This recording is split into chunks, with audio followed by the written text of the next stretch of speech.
कोई सॉफ्टवेयर और ये जानकारियाँ भरने के बाद में जो कोर्स है वो शुरू होगा। तो टेलीग्राम की विजुअल ग्राफिक्स और एनिमेशन क्लास, स्कूल और ये जानकारियाँ भरने के बाद में जो कोर्स है वो शुरू हुआ। तो टेलीग्राम पे उसकी विजुअल ग्राफिक्स और एनिमेशंस के साथ में कुछ वीडियो लेक्चर्स हमें देखने मिलते हैं और उनमें बहुत ही इंटरेस्टिंग वे में अच्छी तरीके से कोडिंग सिखाना प्रारंभ हुआ।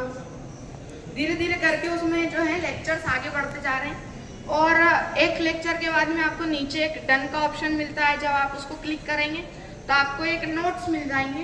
तो वो नोट्स काफ़ी लंबे हैं और पढ़ने में ज़्यादा समय लेंगे। तो मैं यह रिकमेंड करूँगा, क्योंकि कहते हैं कि इंसान अपनी गलतियों से सीखता है। तो मैंने भी ये गलती करी कि मैंने सोचा कि हम इसको मेमोराइज कर लेंगे, इसको याद कर लेंगे, तो मैंने नोट्स नहीं बनाए। तो वो एक थोड़ी सी गलती हुई, जिससे कि मैं उन चीज़ों को जो वहाँ पे टेक्स्ट सिखाए जा रहे हैं, जो चीज़ें वहाँ पे सिखाई जा रही हैं, उनको मेमोराइज करने में थोड़ी सी दिक्कत हो रही है। तो फिर मैंने अभी नोट्स बनाना भी शुरू किए हैं। तो जब आप उसको देखें तो एक शॉर्ट नोट्स बना लें, ताकि उससे क्या होगा कि आप उसको मेमोराइज कर सकेंगे। और कोडिंग में जो उनको असाइनमेंट मिलते हैं, जैसे जब आप नोट्स को भी पढ़ लेंगे तो उसमें आएगा क्विज शुरू करें। क्विज जब आपकी शुरू होगी तो 5 या 10 प्रश्न आपको मिलेंगे। उन प्रश्नों के उत्तर जब आप दे देंगे तो 5 या 6 लेक्चर के बाद में आपको उसमें एक असाइनमेंट मिलेगा। जो चीज़ आपने सीखी उसी को थ्योरी के बाद में प्रैक्टिकल करने का आपको एक अवसर मिलता है, जिससे कि आप उसको ही वहीं के वहीं उसका प्रैक्टिकल करके और उसी चीज़ों को मेमोराइज करके आप उनको अच्छे तरीके से याद कर सकते हैं और उसका प्रैक्टिकल कर सकते हैं। तो कोडियोगी एक अच्छा प्लेटफॉर्म है जहाँ से हम कोडिंग सीख सकते हैं और एक स्किल डेवलप कर सकते हैं। क्योंकि जैसे आज हम इंग्लिश सीख रहे हैं ताकि हम एक दूसरे से इंटरेक्ट कर सकें, हिंदी सीख रहे हैं ताकि हम एक दूसरे से इंटरेक्ट कर सकें। तो आज छोटे से छोटा बिजनेस भी जो है वो टेक्नोलॉजी के माध्यम से ही हो रहा है।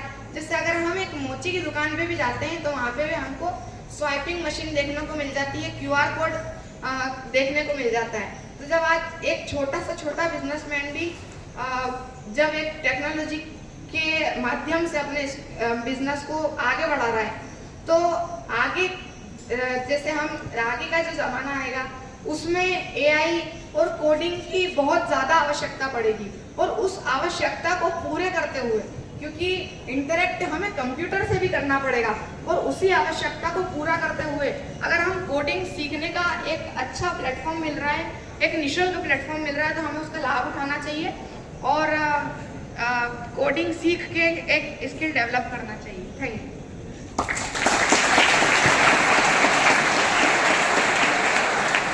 सुप्रभात दोस्तों, मेरा नाम तनिष कुमार आड़ा, मैं 11th E की तरफ से आर्ट्स संकाय से हूँ।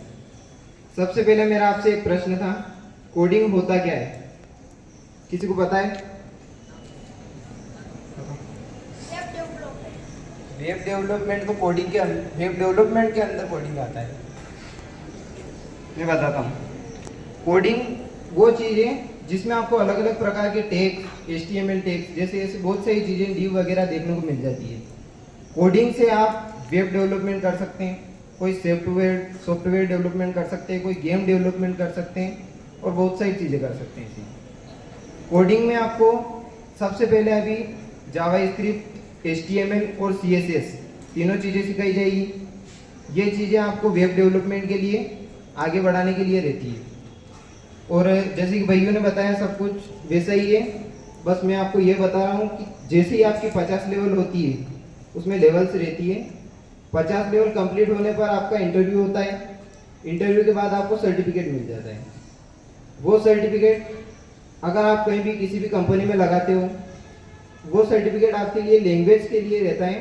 आप कहीं भी कंपनी में लगाओगे तो आपको कंपनी में दूसरों से ज़्यादा प्राथमिकता दी जाएगी। और तो सब भाइयों ने बता दिया। Thank you.